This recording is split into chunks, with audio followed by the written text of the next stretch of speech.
In the new year, I've decided to be active on Goodreads, and therefore I've finally created an account where I've decided I would regularly post about my reading updates. And you can check out this account in the description box below. There will be a link to it. And if you want to find me on Goodreads, you can click on the link and find me. Hi everyone, welcome to Chalchitra Talks. I'm Vani, and this week I not only want to recommend a book to you, but I also want to share 5 quotes from this book with all of you. 5 quotes that have changed my life for better, that have inspired me to live a better life and manage my dreams and goals and time, etc. The book is The Last Lecture by Randy Pausch. A lot of professors give talks titled The Last Lecture, and they're asked to imagine that what if this was their last lecture? What would they sum up, or what would they tell their audience in this last lecture? And when Randy Pausch was asked to do the same, he did not have to really work hard on trying to imagine this being his last lecture, because it was actually his last lecture. He had been diagnosed with terminal cancer. Therefore, he gave the last lecture. Randy Pausch's last lecture is available on YouTube as well, so you can check it out there. It's about 40 minutes long. And if you haven't read the book, you should most definitely pick this one up. Although it was his last lecture, but it was actually about living, achieving the dreams of others and achieving your dreams. And there are certain quotes, a lot of them, that have stayed with me.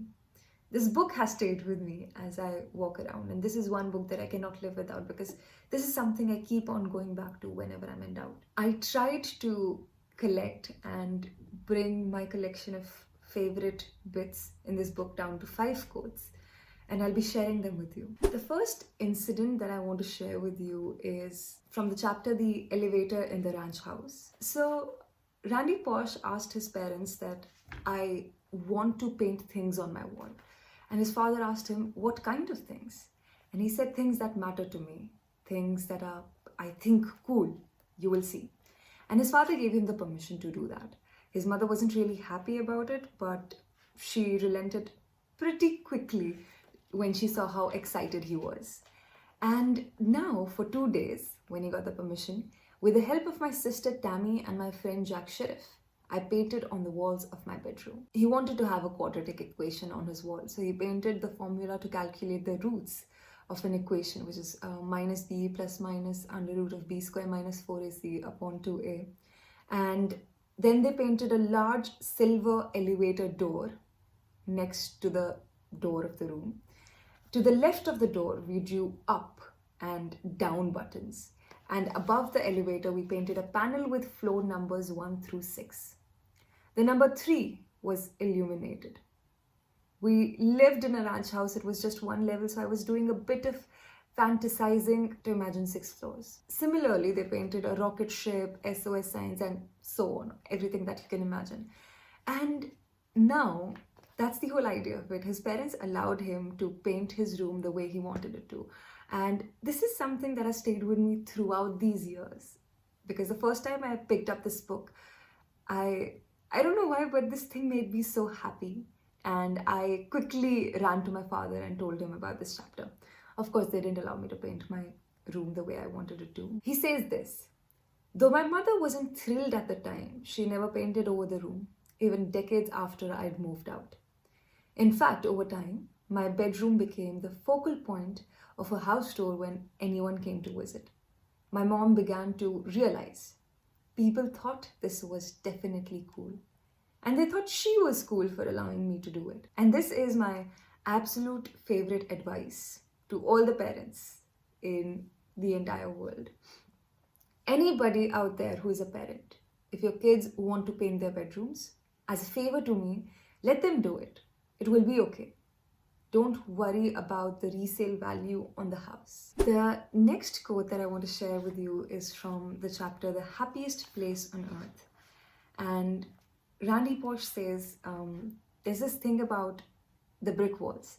And I'm pretty certain a lot of you must have already heard of it, because when I started reading the book, this was the quote that came up the most when I Googled the book. The brick walls are there to give you a chance to show how badly you want something. And this is something that has stayed with me. Every time there's a problem and you're trying to achieve something, don't look at it with the perspective of there is a wall here and I cannot get through. There is a wall here so that you can break through it to show the world how badly you want it. And this is the kind of mindset I really try to have every time I try to pick up something. It doesn't always work out, but I'm still trying. The next quote that I want to share with you is from the chapter I Never Made It to the NFL. And it's about his coach, Graham. And he was a pretty tough coach. And he used to make Randy Posh work really hard. And there was this one instance where he really made him work very hard. And by the end of the session, he could barely mutter a word as well. So the assistant of the coach came up to him and he said, he wrote you pretty hard, didn't he? And he could barely muster a yeah. And then the assistant told him this. That's a good thing. When you're screwing up and nobody says anything to you anymore, that means they've given up on you. And this lesson stuck with him his entire life. And this lesson is something that has stuck with me as well. Because he says, when you see yourself doing something badly and nobody's bothering to tell you anymore, that's a bad place to be. You may not want to hear it, but your critics are often the ones telling you they still love you and care about you and want to make you better.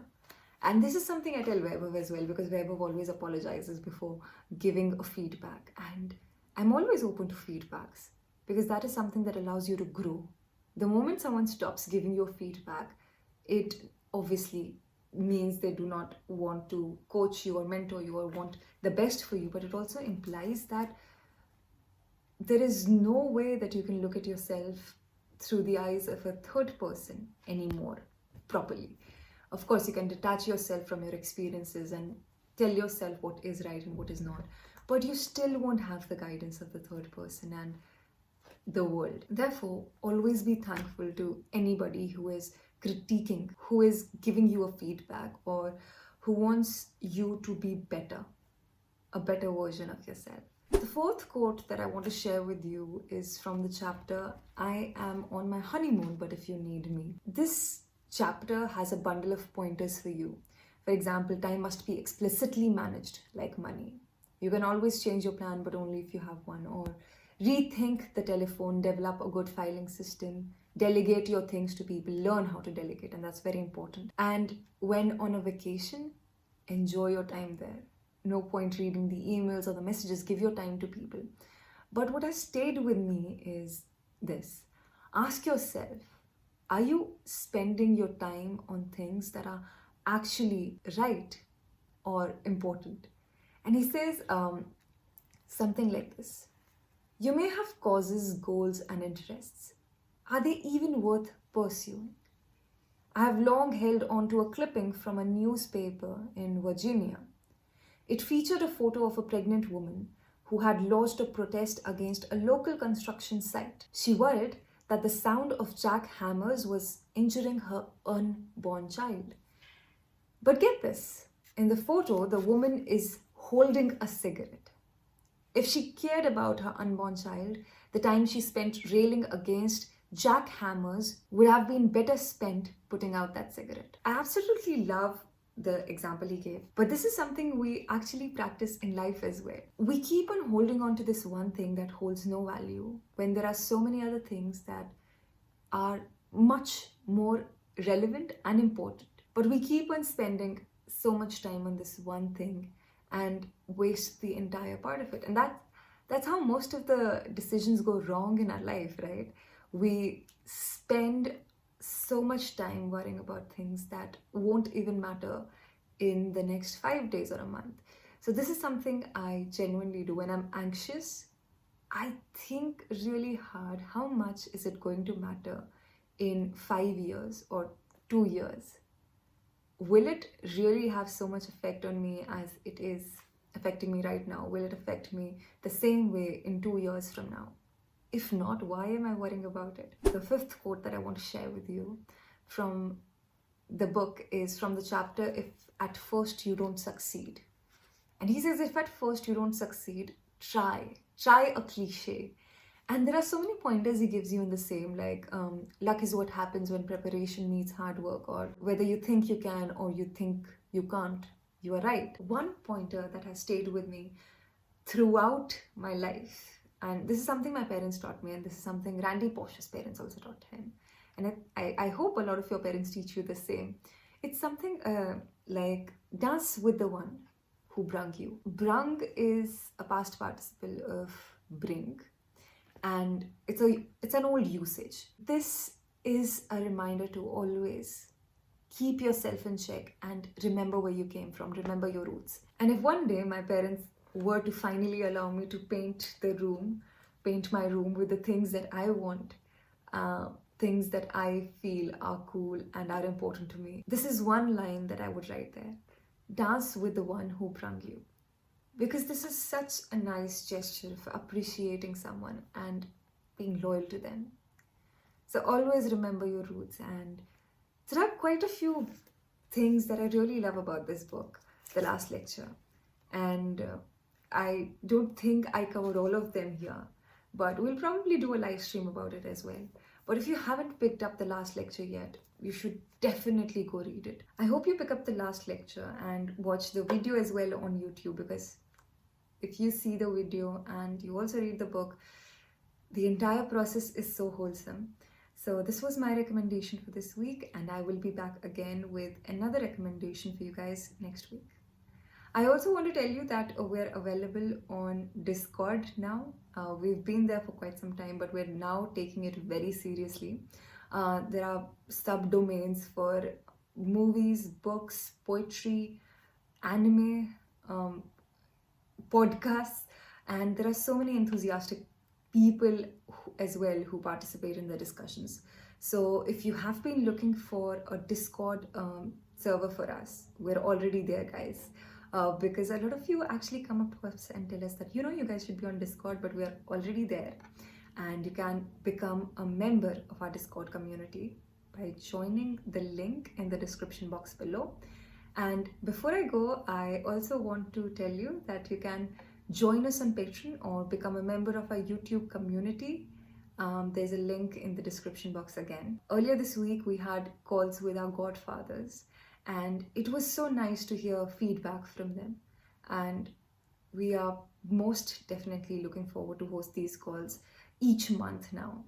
And Vaibhav and I held discussions with godfathers about their favorite shows, what would they like to see more on the channel. So do support us on Patreon or join our YouTube community, and there are a lot of perks that come along with it. And I will be back again with another recommendation for you guys next week.